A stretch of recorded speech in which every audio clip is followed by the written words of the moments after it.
Hey everyone, I'm so honored to have this opportunity to share with all of you my commitment to advancing disability rights as President of the United States.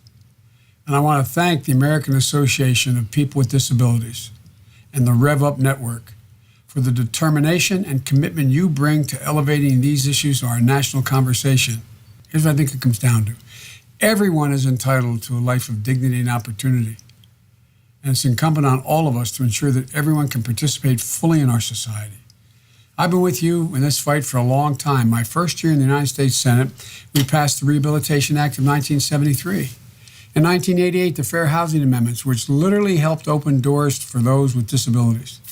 And 30 years ago, I was proud to co-sponsor the landmark Americans with Disabilities Act, the ADA. It was an enormous step forward.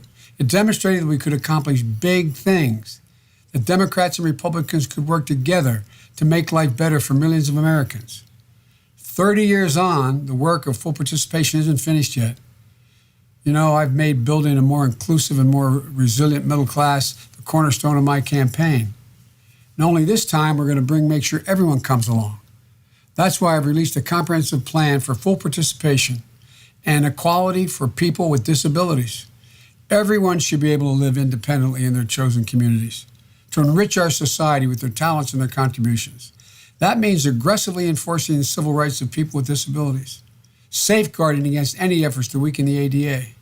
That means ensuring access to high-quality, affordable health care, including mental health care, making sure it's available to everyone.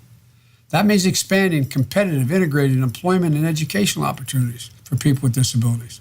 It means promoting economic security and access to the basics of everyday life: housing, transportation, emergency service. I also released a COVID-19 specific policy to ensure the needs of people with disabilities are being addressed during this crisis.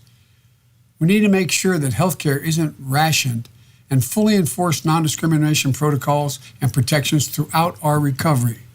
We need to expand home and community-based services and make sure that caregivers have access to emergency paid sick leave and financial support. You know, it's been a terrible crisis for our world and our country. And I believe strongly that as we work to rebuild, we have to once again be the generation that generates more opportunity to transform our country.